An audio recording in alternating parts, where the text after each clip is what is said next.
शेतकरी बांधवांनो, आपण यावली इथं आलेला आहे। तालुका कृषी अधिकारी कार्यालय अंतर्गत मी सहाय्यक कृषी अधिकारी म्हणून यावली इथं कार्यरत आहे। तसेच माझ्यासोबत माझे शेतकरी श्री पंकज भाऊ देशमुख यावली त्यांच्या शेतात आपण सध्या आलेला आहे आणि ह्या आत्मा योजनेअंतर्गत रुपाली चौधरी म्हणून BTM मॅडम माझ्यासोबत आलेले आहे। आता आपण पाहतो आहोत की खरीप हंगाम आपला सुरू झालेला आहे आणि आपण पारंपरिक पद्धतीने नेहमी कपाशी, तूर, सोयाबीन याच पिकांचा आपण जास्तीत जास्त विचार करत होतो, पण बदलत्या काळानुसार आता हवामानाचा जे काही बदलतं स्वरूप आहे आणि त्यानुसार आपल्याला शेतीची व्याख्या सुद्धा बदलायची आहे। तर आतापर्यंत यावलीमध्ये वेगवेगळे पिकं घेत होते, पण प्रथमतः पंकज भाऊ देशमुख यांनी पपईची लागवड केलेली आहे।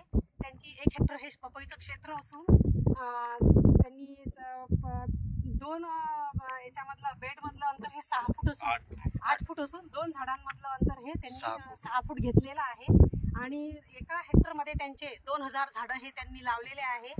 तर कसं आहे की ही काळाची गरज आहे, आपण वेगवेगळे पिकं घेण्याचे, वेगवेगळे प्रयोग करून पाहणं पण आवश्यक आहे, कारण आपल्याला एक शाश्वत उत्पादन सुद्धा आवश्यक आहे। सोयाबीनची किंवा कपाशीची किंवा तुरीची आपण दरवर्षी जे परिस्थिती पाहतो त्यानुसार एक नवीन प्रयोग त्यांनी आता केलेला आहे आणि त्यांची ही जी व्हेरायटी आहे त्यांनी तायवान व्हेरायटी ही घेतलेली आहे याची पपईची। तर भाऊ, आपण याच्याबद्दल आता तुम्ही हे पीक का निवडलं त्याबद्दल आपण 2 शब्द आपल्या शेतकऱ्यांना सांगावं असं मी विनंती करते। या नैसर्गिक आपत्तीमुळे शेतकऱ्याचं रोजमरण आहे। हे जरी थोडं जास्त खर्चिक पीक असलं तरी एक वेळा हा प्रयोग करून पाहावा, जेणेकरून आपल्या शेतीचं पोत आणि आपलंही उत्पन्न वाढेल। या हिशोबाने ही तायवान प्लस हायब्रिड युवान कंपनीचं हे बियाणं आहे। याचं जवळपास 5 ते 6 फुटापर्यंत झाड होतं आणि उत्पन्नाच्या बाबतीतही काय, आता फ्रूटच्या ह्याच्यात जर सिजनेबल बरोबर आपण जर त्याचं नियोजन केलं तर चांगल्या भावात येऊ शकतं।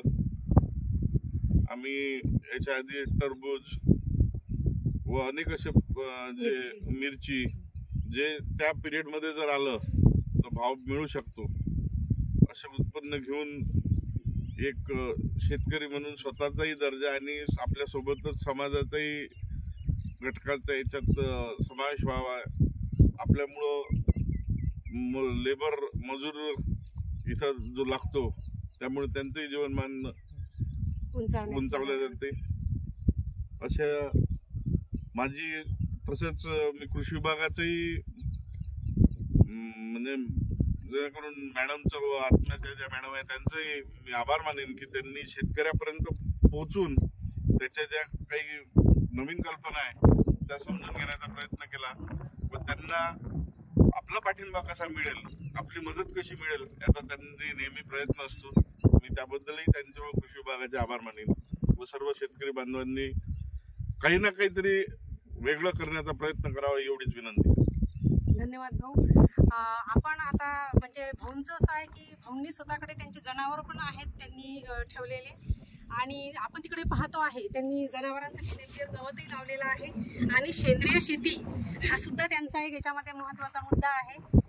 श्री पंकज भाऊ देशमुख सध्या अमरावती येथील कृषी उत्पन्न बाजार समितीचे खरेदी विक्रय संघाचे ते माजी अध्यक्ष आहेत, आपण संचालक आहेत आणि आपण पाहतो आहे की त्यांनी तिकडे वांगे लागवड केलेली आहे। आताच आत्मा योजनेअंतर्गत हळदीचं पण प्रात्यक्षिकाची त्यांनी लागवड केलेली असून बाजूला परत मिरची लागवड पण ते करणार आहे। तर याच माध्यमातून मला शेतकऱ्यांना हे सांगायचं आहे की जरी आपल्याकडे शेत म्हणजे 1 हेक्टर असो, 1.5 एकर काही असो, तर थोडे वेगवेगळे प्रयोग आपण करून पाहिले तर निश्चितपणे आपल्याला उत्पन्नाची एक हमी मिळणार आणि नैसर्गिक जे वातावरण दरवर्षी तयार होत आहे मागील 3 वर्षापासून कुठंतरी त्याच्यामध्ये आपण न अटकता आपल्याला एक शाश्वत उत्पादन मिळणार किंवा आपलं उत्पन्न वाढणार, त्या दृष्टिकोनातून नियोजन करावे असे मी त्यांना आवाहन करते। धन्यवाद।